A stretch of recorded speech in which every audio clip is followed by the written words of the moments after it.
5 மடங்கு பொலிவும் உடலின் வெண்மை கொடுக்கக்கூடிய ஒரு சூப்பரான பொடி தாங்க இன்றைக்கி நம்ம ட்ரை பண்ண போகிறோம். Welcome to daily cook with செல்வி.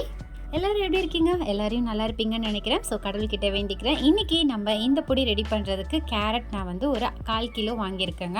இந்த கேரட்டை தோலெல்லாம் ரிமூவ் பண்ணிவிட்டு லைட்டாக அலசிட்டு ஒரு ஒயிட் துணி வச்சு தொடச்சிக்கோங்க. கொஞ்சம் கூட தண்ணி இல்லாத அளவுக்கு இதை இந்த மாதிரி நல்லா துருவி எடுத்துக்கணும். அதே மாதிரி பீட்ரூட்டையும் நல்லா அலசிட்டு மேலே இருக்க தோல் எல்லாமே வந்து ரிமூவ் பண்ணிவிட்டு தண்ணி இல்லாத அளவுக்கு ஒரு துணி வச்சு தொடச்சிட்டு துருவி எடுத்துக்க போகிறோம்.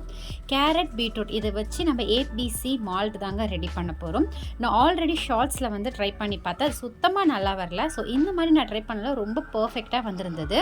ஒரு பர்ஃபெக்டான வீடியோவை நான் இன்றைக்கி உங்களுக்கு ஷேர் பண்ணியிருக்கேன். இதெல்லாம் பார்த்தீங்கன்னா ஆப்பிளுடைய தோல்லாம் ரிமூவ் பண்ணிவிட்டு என்னுடைய ஓடிஜியில் பார்த்தீங்கன்னா நார்மலாக பேக் பண்ணுற மூடில் தான் வச்சு நான் ரெடி பண்ணிக்கிறேன். ஏன்னா ஆப்பிளில் எக்ஸ்ட்ராஸாக பார்த்தீங்கன்னா வாட்டர்ஸ் இருக்கும். நம்மக்கிட்ட ட்ரையர் கிடையாது, அதனால் ஓடிஜிலே வச்சு ஒரு 1 hour நான் வந்து நல்லா பேக் பண்ண மாதிரி எடுத்துக்கிட்டேன். அதிலே ஆல்மோஸ்ட் வாட்டர்ஸ் எல்லாமே ரிலீஸ் ஆயிடுச்சு. கேரட் பீட்ரூட் ஆப்பிள் அதெல்லாம் நம்ம துருவி வச்சுருந்தோம்ல. ஸோ ஒரு நாள் மட்டும் ஃபேன் காற்றுலேயே வீட்டுக்குள்ளே வைக்கணும். நெக்ஸ்ட் டே நல்லா வெயிலுங்க. ஸோ கொண்டு போய் வெயிலில் வச்சோம் அப்படின்னா சட்டுன்னு 2 நாளில் நல்லா காஞ்சிரும். நாள் மட்டுமே நம்ம நார்மலாக வந்து வீட்டுக்குள்ளே வைக்கணும். 2வது நாள் பார்த்தோம் அப்படின்னா லைட் அண்ட் ட்ரையாக இருக்கும். இது பார்த்தீங்கன்னா நம்ம காய வச்சிருக்க கேரட் கரெக்டாக எனக்கு 3 நாள் ஆச்சு காஞ்சி வர்றதுக்கு.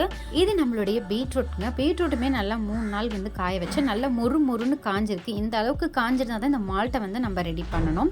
இது பார்த்தீங்கன்னா ஆப்பிள் வந்து அந்த மாதிரி முறுன்னு இருக்காது, கொஞ்சம் கூட தண்ணி பதம் இல்லாமல் கொஞ்சம் நல்லா இதுவாக இருக்கும். கைகளெல்லாம் வந்து ஒட்டி பிடிக்காது, அந்த மாதிரி தாங்க இருக்கும். ஆப்பிள் வந்து முறுன்னு கிடைக்காது.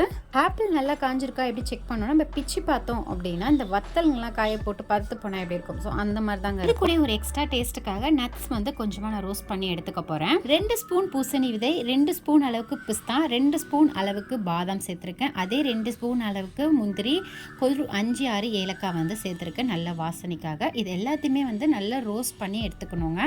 நட்ஸை பொறுத்த அளவுக்கு ரோஸ்ட் பண்ணி நம்ம சேர்த்தோம் அப்படின்னா நல்லா இருக்கும். இல்லை நம்ம டேரெக்டாக இதை வந்து அப்படியே அரைச்சோம் அப்படின்னா எண்ணெய் வந்து வெளியே வந்துருங்க. அதனால இந்த மாதிரி நல்லா ரோஸ்ட் பண்ணி எடுத்துக்கோங்க.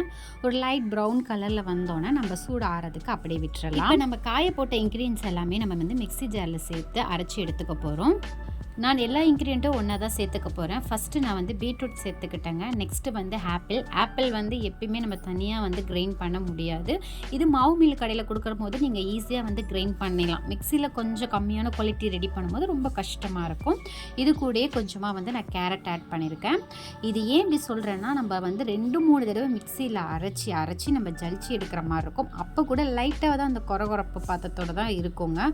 இதுவே நீங்கள் நிறைய பல்க் குவாலிட்டி ரெடி பண்ணும்போது நீங்கள் மாவு மில் கடையில் கொடுத்து அரைச்சோம் அப்படின்னா நல்லா சாஃப்டாக ஸ்மூத் பவுடராக கிடைக்கும். இந்த கடைகளில் கிடைக்கிற மாதிரி வீட்டில் நம்ம கம்மியாக ரெடி பண்ணுறதுனால நான் வந்து மிக்ஸி ஜாரில் ட்ரை பண்ணி பார்த்தேன்.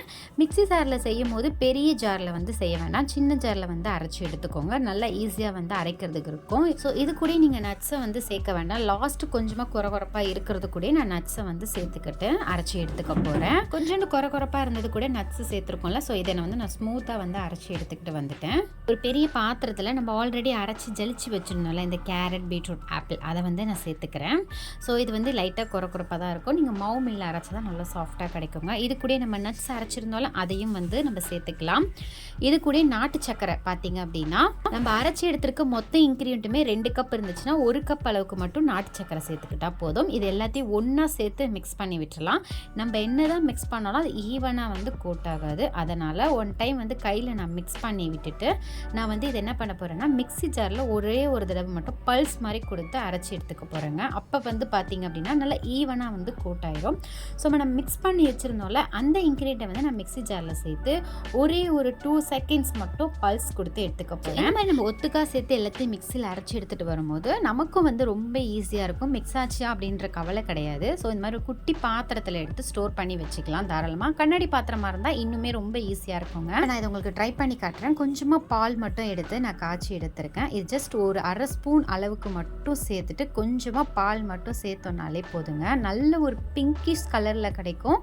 டேஸ்ட்டுமே ரொம்ப நல்லாயிருக்கும். இது நீங்கள் மாவு மில் கடையில் கொடுத்து அரைச்சிங்க அப்படின்னா இன்னும் ஸ்மூத் பவுடராக நல்லா ஈவனாக மிக்ஸ் ஆகிருக்கும். லைட்டாக 1 டைம் மிக்ஸ் பண்ணி காட்டுறேன். நல்ல ஒரு பிங்க் கலரில் இருக்குதுங்க. ஸோ நீங்கள் டெய்லி 1 டைம் எடுத்துட்டாலே போதும், உங்கள் ஸ்கின்னில் நல்ல ஒரு டிஃப்ரெண்ட்டை நீங்கள் பார்க்கலாம். சேனலில் நிறைய வீடியோஸ் இருக்குங்க. இதில் இன்க்ளூடிங் இந்த மிக்ஸோட பாதாம் மிக்ஸ் வீடியோவும் போட்டிருக்கோம், செக் பண்ணிக்கோங்க.